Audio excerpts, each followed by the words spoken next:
കോൺഗ്രസ് പ്രവർത്തക സമിതി യോഗത്തിൽ കേന്ദ്ര സർക്കാരിനും പ്രധാനമന്ത്രിക്കും രൂക്ഷ വിമർശനം. അന്താരാഷ്ട്ര തലത്തിലെ പ്രതിസന്ധിക്ക് കാരണം പ്രധാനമന്ത്രിയുടെ നിലപാടുകളാണെന്ന് മല്ലികാർജ്ജുൻ ഖാർഗെ. ദേശീയ തലത്തിൽ വോട്ട് ചോരി ആരോപണം ഉയർത്തുന്നതിനുള്ള രൂപരേഖ യോഗം ചർച്ച ചെയ്യും. ബീഹാർ നിയമസഭാ തെരഞ്ഞെടുപ്പിന് മാസങ്ങൾ മാത്രം അവശേഷിക്കുകയാണ് കോൺഗ്രസ് പ്രവർത്തക സമിതി യോഗം പട്നയിൽ ചേർന്നത്. വോട്ട് ചോരി ആരോപണം എങ്ങനെ മുന്നോട്ട് കൊണ്ടുപോകണം, ബീഹാർ നിയമസഭാ തെരഞ്ഞെടുപ്പ് തന്ത്രങ്ങളും യോഗം ചർച്ച ചെയ്യുകയാണ്. പ്രവർത്തക സമിതി അംഗങ്ങൾക്ക് പുറമെ കോൺഗ്രസ് മുഖ്യമന്ത്രിമാർ, പ്രതിപക്ഷ നേതാക്കൾ, PCC പ്രസിഡന്റുമാർ തുടങ്ങിയവരും യോഗത്തിൽ പങ്കെടുക്കുന്നുണ്ട്.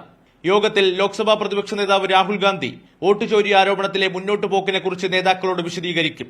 യോഗത്തിൽ കോൺഗ്രസ് അധ്യക്ഷൻ മല്ലികാർജ്ജുൻ ഖാർഗെ കേന്ദ്ര സർക്കാരിനെതിരെയും പ്രധാനമന്ത്രിക്കെതിരെയും അതിരൂക്ഷ വിമർശനമുയർത്തി. രാജ്യാന്തര തലത്തിലെ പ്രശ്നങ്ങൾക്ക് കാരണം പ്രധാനമന്ത്രിയുടെ പരാജയമെന്ന് ഖാർഗെ ആരോപിച്ചു. ബീഹാർ നിയമസഭാ തെരഞ്ഞെടുപ്പ് മോദി സർക്കാരിന്റെ അഴിമതി ഭരണത്തിന്റെ അവസാനം കുറിക്കുമെന്നും ഖാർഗെ യോഗത്തിൽ ചൂണ്ടിക്കാട്ടി. മീഡിയ 1, ഡൽഹി.